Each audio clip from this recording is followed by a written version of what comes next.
Fellas, just wanted to do a quick little driving impression. I got on this truck when I had 38 miles on it. As you can tell, I put give or take about 6 miles on this truck. You know, those initial impressions and being a Ram guy time over and over, what stood out to me?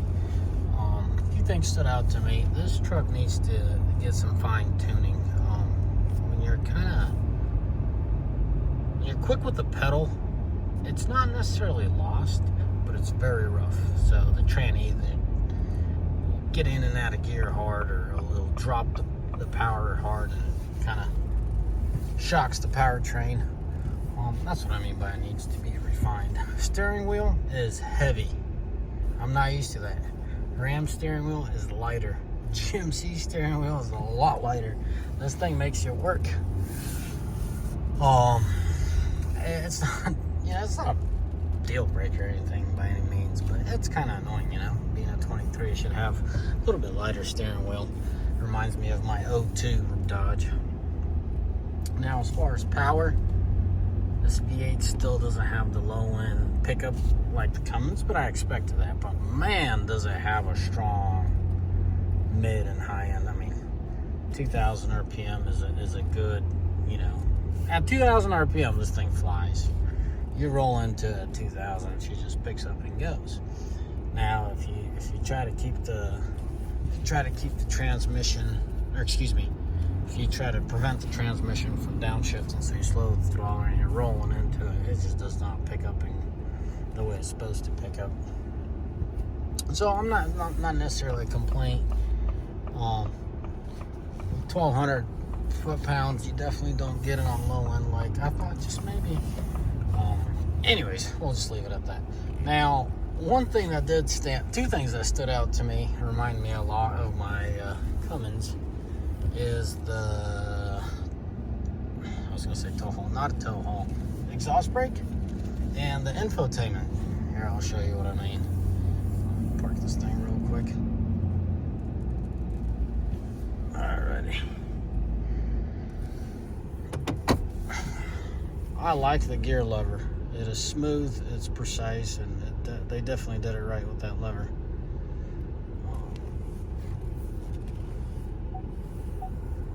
I like the fact that there's an M there, manual, what I'm presuming. Didn't try, and then they still kept the buttons on the shifter, which is nice.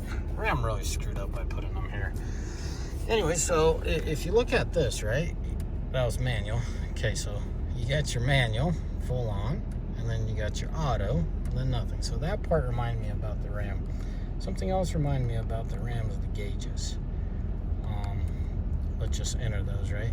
So just like the Ram. Well, the Ram doesn't have the voltage, the battery voltage. Instead, it has oil pressure. But this is cool. I definitely like this part. Turbo engine brake. Ram has that engine brake as well. Ford didn't have that, not the 17 that we had at least. And exhaust filter is kind of really neat to see. Hopefully they have an override, or should I say manual regen kind of. So I'm definitely happy to see this page. Ford has improved by a long shot with their infotainment. Still kind of old schooly, boxy, but it is what it is. No complaints here, but I'm happy to see that, and I'm happy to see this. As a guy that likes to get into all the nitty gritty, is definitely cool to see that. Now the oil pressure, I'm guessing it's that. Keep in mind, I've driven this thing almost 7 miles. That's as much as I know about this unit. My initial impressions, that steering wheel being so heavy, it's definitely a downer. It's not a deal breaker, but being a 23 and the steering wheel, the quality of the steering wheel is, keep in mind, this is a XLT, right? It's a well-loaded XLT is what it is, and they cheaped out on the steering wheel. That was a screw up on the Ford side. Cheap vinyl, that's acceptable, right? It's an XLT, all this stuff, pretty cool. That's fine. Cool to see the extending, right? Dash, I'm definitely digging this dash. Not the coolest dash on planet Earth, but let's just say this upper portion of it is really nice. Kind of wish they did something different here. Not necessarily, oh my god, this is a big old flop. but nothing impressive. I definitely like the idea that they had here.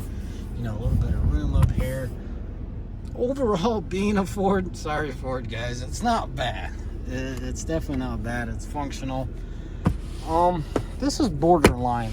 I don't know why they did what they did here. I wish it was a little bit more. I wish it flowed better. Maybe in real world it's more practical, but to me it just seems a little too bulky. It's cool that they have the cell phone here. Guys, keep in mind this is a Ram guy showing us regular guys this first impression. So this ain't no salesman trying to sell you stuff. This is all cool. Definitely like what they did here. 5th gen Ram does it. My daily got to underline it. A daily a TRX here. I definitely like the TRX do the same thing. I definitely like the optimal space there.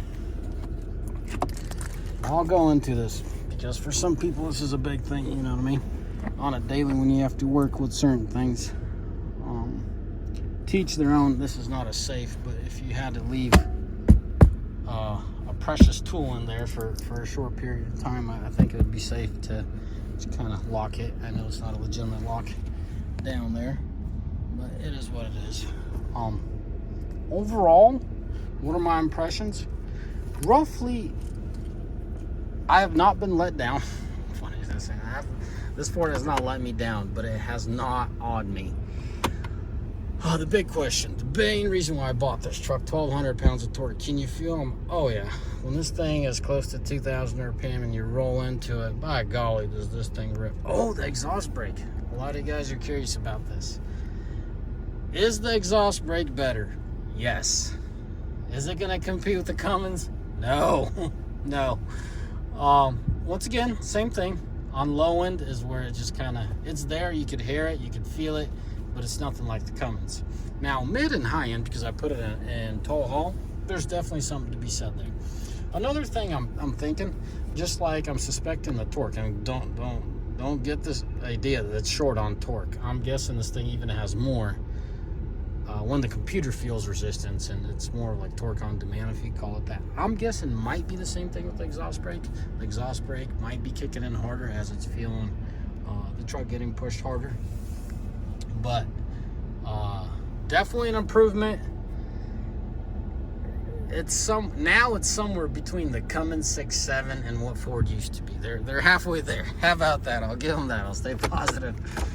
I'm not afraid. Right now, I'm not afraid to tow this truck on steep downgrades versus before it was sketchy. Like the locals know, Lewiston Hill's no joke.